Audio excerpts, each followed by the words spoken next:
Hello and welcome to online schooling. I am Priya Mehta और आज हम शुरू करने वाले हैं ज्योग्राफी का एक नया chapter 6 natural vegetation and wild life. जी हाँ, प्राकृतिक वनस्पति एवं वन्य जीवन। चैप्टर के नाम से ही समझ गए ना आप कि हम इसमें क्या सब पढ़ने वाले हैं। हम पढ़ने वाले हैं प्राकृतिक तौर पर जो पेड़ पौधे उग जाते हैं उनके बारे में, और वन कैसे होते हैं, कितनी तरह के होते हैं, ये सब हम इस चैप्टर में पढ़ेंगे। तो चलिए, आपका चैप्टर शुरू हुआ है एक स्टोरी के साथ, और स्टोरी तो आपको पता है बहुत ही मज़ेदार होती है ना। तो शुरू करते हैं सलीमा की स्टोरी के साथ। जैसे आप अपने दोस्तों के साथ घूमने जाते हो ना, उसी तरह सलीमा भी अपने फ्रेंड्स के साथ एक समर कैंप में जा रही है, यानी एक ग्रीष्म शिविर में जा रही है। और वो जा रहे हैं हिमाचल प्रदेश के एक बहुत ही सुंदर सी जगह मनाली में। जैसे वो मनाली जा रही थी तो उसने देखा कि जैसे जैसे वो रास्ता क्रॉस होता जा रहा है, जैसे जैसे वो आगे बढ़ते जा रहे हैं, तो तरह तरह के लैंडफॉर्म्स थे। लैंडफॉर्म्स यानी प्राकृतिक वनस्पति जो थी वो धीरे धीरे स्थलाकृति, और प्राकृतिक वनस्पति जो थे वो धीरे धीरे बदलते जा रहे थे। अब बदल कैसे रहे थे? जब वो जा रही थी तो उसने देखा खूब सारे साल और सागवान के बहुत घने वृक्ष थे वहाँ पर। अब जैसे जैसे वो आगे बढ़ी उसने देखा कि अब तो पेड़ जो हैं वो बिल्कुल अलग तरह के पेड़ आ गए हैं। साल और सागवान जैसे पहले थे जिनके थोड़े बड़े से पत्ते थे, वो तो बिल्कुल ही गायब हो गए। अब तो बिल्कुल डिफरेंट पेड़ आ गए हैं। अब जो पेड़ वो देख रही थी उनके जो पत्ते थे वो बिल्कुल सुई की तरह नुकीले पत्ते थे, यानी कोन शेप्ड थे। अब धीरे धीरे उसको पता चला कि ये जो पेड़ हैं जिनकी नुकीली पत्तियां होती हैं, इन्हें हम कहते हैं शंकुधारी वृक्ष, यानी कि कॉनिफरस ट्रीज, जिनके पॉइंटेड या कोन शेप्ड जो लीव्स होते हैं। अब धीरे धीरे वो जैसे रास्ता आगे बढ़ता जा रहा था, जब वो थोड़ा और आगे गई उसने देखा बहुत लंबे लंबे वृक्ष हैं और उसमें बहुत सुंदर रेड कलर के, लाल रंग के फूल उगे हुए थे। फिर उसको पता चलता है कि ये जो फूल हैं रेड कलर के, इन्हें हम रोडोडेंड्रॉन कहते हैं। ये जो फूल है ये बहुत ही इम्पॉर्टेंट है, तो इसलिए एक बार फिर से सुनिए। इस फूल का नाम है रोडोडेंड्रॉन। आपको पता है हिमाचल प्रदेश का स्टेट फ्लावर है, ये राज्य फूल भी है ये हिमाचल प्रदेश का, रोडोडेंड्रॉन। तो इसका नाम बहुत अच्छे से याद कीजिएगा। तो रोडोडेंड्रॉन उसको देखने को मिलता है। अब जैसे जैसे वो मनाली से और आगे जाती है रोहतांग दर्रे की तरफ, तो वहाँ पर रास्ते में वो देखती है कि भूमि के किनारे यानी सड़क किनारे छोटी छोटी घास उगी है, और कुछ जो जगह है वो बर्फ़ से भी ढकी हुई है। तो यानी कि धीरे धीरे उसने जैसे देखा कि जब स्थल आकृति, लैंड फॉर्म जो है वो चेंज होती रहती, जैसे जैसे हम ऊंचाइयों की ओर जाते हैं तो जहाँ बर्फ़ आ गई वहाँ पर पेड़ कम हो गए और धीरे धीरे छोटी छोटी घास आ गई वहाँ पर। अब देखो, ये छोटी सी स्टोरी थी। इस स्टोरी से हमने क्या सब सीखा? इस यात्रा से सलीमा ने तो आइडिया लगा लिया, अनुमान लगा लिया कि जैसे जैसे हम ऊंचाइयों की ओर जाते हैं तो वनस्पति जो है यानी पेड़ पौधे जो हैं वो डिफरेंट टाइप्स के आ जाते हैं। उनकी जो विशेषताएं हैं वो धीरे धीरे बदलती रहती हैं। ऊंचाई के साथ साथ एक चीज़ और बदल जाती है ना।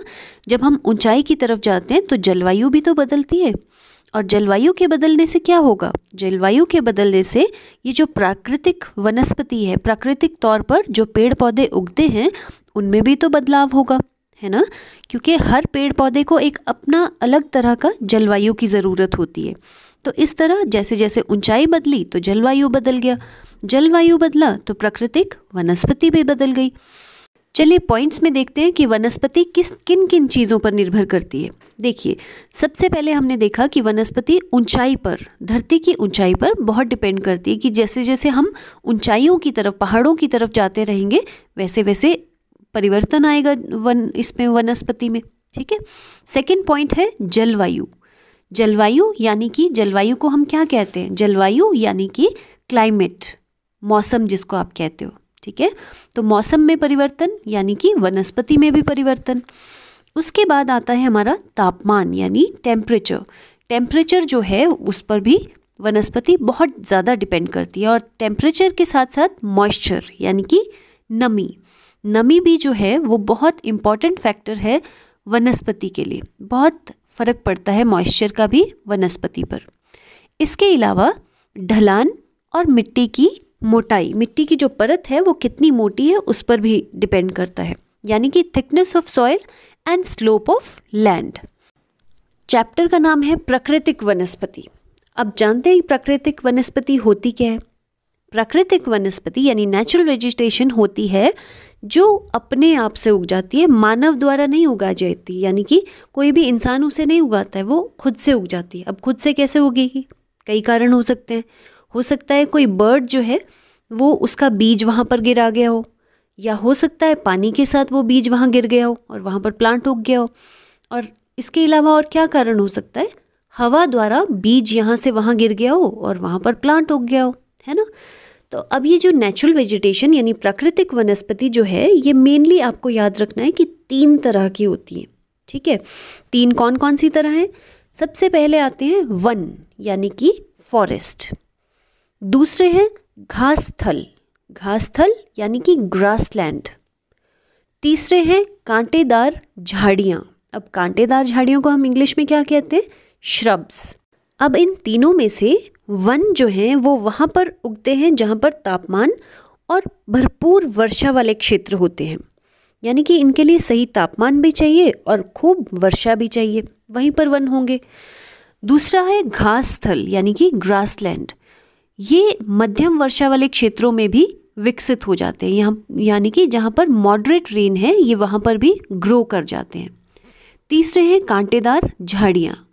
अब कांटेदार झाड़ियाँ जो हैं ये शुष्क क्षेत्रों में भी पैदा हो जाती हैं। शुष्क क्षेत्र यानी कि जो ड्राई रीजन होता है, जहाँ पर वर्षा बहुत कम भी हो, वहाँ पर भी ये पैदा हो जाते हैं। सलीमा जब हिमालय की यात्रा से वापस आई तो वो अपने सारे अनुभव, जो कुछ उसने देखा था, एक्सपीरियंस किया था, वो अपने पिताजी से बात कर रही थी। और उसके जो पिताजी थे वो ऑलरेडी विश्व में बहुत सारी जगह घूमे हुए थे, तो उन्होंने सलीमा को महाद्वीपों के बारे में बहुत कुछ बताया। साथ ही उन्होंने अलग अलग तरह के वनस्पति यानी कि पेड़ पौधों के बारे में बहुत सारी जानकारी दी। उन्होंने उसको बताया कि जो उपद्रवीय प्रदेश होते हैं, उपद्रवीय प्रदेश कौन से हुए? जो सब पोलर रीजन्स होते हैं, वहाँ पर हमेशा शंकुधारी वन उगते हैं। तो ये आपको याद रखना है, उपद्रवीय प्रदेश में कौन से वन है? शंकुधारी वन। वहीं अगर हम राजस्थान की बात करें यानी रेगिस्तान के जितने भी इलाके हैं, रेगिस्तान में कांटेदार जो झाड़ियाँ हैं, श्रब्स जो हैं, वो वहाँ पर उगती हैं डेजर्ट्स में। उसी तरह जो आर्द्र प्रदेश हैं, आर्द्र प्रदेश कौन से हुए? जो ह्यूमिड रीजन्स हैं।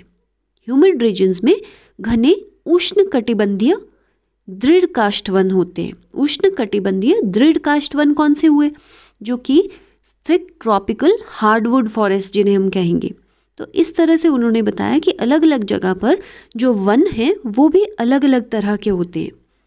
इसके अलावा उन्होंने कहा कि जो भूमध्य रेखा होती है, भूमध्य रेखा यानी कि इक्वेटर, जो बिल्कुल बीच में जो लाइन होती है 0 डिग्री पर, जो कि धरती को पूरे 2 हिस्सों में बांटती है।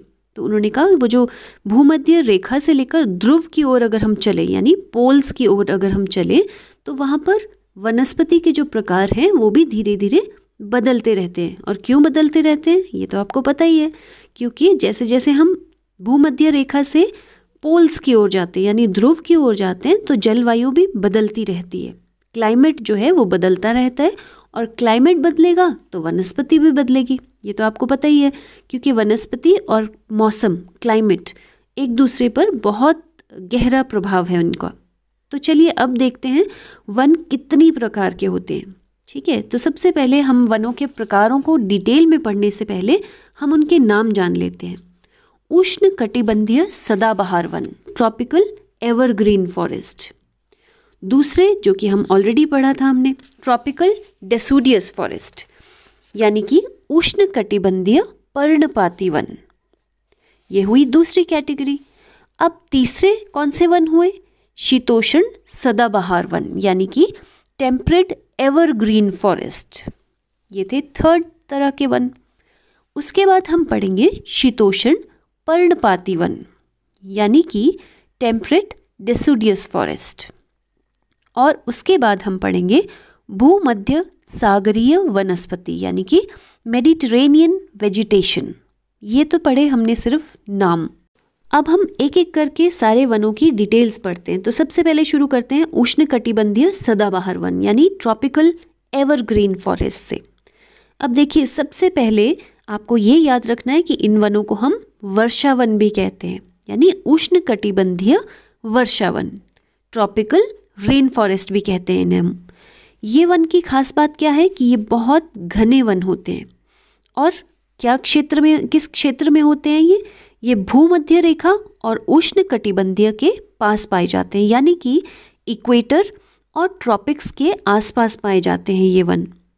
और आप जानते हैं कि भूमध्य रेखा और जो उष्ण कटिबंधीय यानी ट्रॉपिक्स के बीच में जो जगह है इक्वेटर के आसपास, यहाँ पर हमेशा मौसम जो है वो बहुत गर्म भी रहता है और पूरे वर्ष यहाँ पर वर्षा होती रहती है। इस कारण से ये जो पेड़ हैं ये हमेशा, इनकी जो पत्तियाँ हैं ये हरी भरी रहती हैं।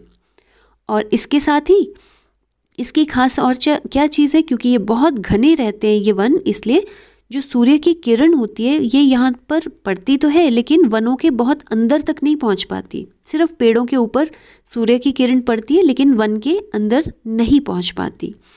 अब अगर कोई आपसे पूछे कि सदाबहार वन में कौन कौन से पेड़ पाए जाते हैं तो आप क्या बोलेंगे? रोजवुड, आबनूस और महोगनी, ये 3 पेड़ आपको याद रखने हैं। उष्णकटिबंधीय सदाबहार वन यानी जो पेड़ हमेशा हरे भरे रहते हैं वो है रोजवुड, आबनूस और महोगनी। तो ये तो थी जानकारी उष्णकटिबंधीय सदाबहार वन की। चलिए अब देखते हैं उष्णकटिबंधीय पर्णपाती वन, इंग्लिश में जिसे हम कहते हैं ट्रॉपिकल डेसिडियस फॉरेस्ट। अब इन वनों की खास चीज़ है कि ये मॉनसूनी वन होते हैं। और कहाँ पाए जाते हैं? ये पाए जाते हैं भारत में, उत्तरी ऑस्ट्रेलिया में और मध्य अमेरिका में। एक बार फिर से देख लीजिए, इंडिया में, नॉर्दर्न ऑस्ट्रेलिया में और सेंट्रल अमेरिका में। ये 3 जगह हैं जहाँ पर ये उष्णकटिबंधीय पर्णपाती वन पाए जाते हैं। इसके अलावा इन वनों की खास चीज़ है कि ये अपने अंदर जल को बचाए रखने के लिए, जल को संरक्षित रखने के लिए क्या करते हैं, जो शुष्क मौसम होता है यानी कि जब ड्राई क्लाइमेट रहता है तो ये अपनी पत्तियों को झाड़ देते हैं, यानी पतझड़ हो जाती है यहाँ पर। ये सदाबहार वन की तरह हरे भरे नहीं रहते।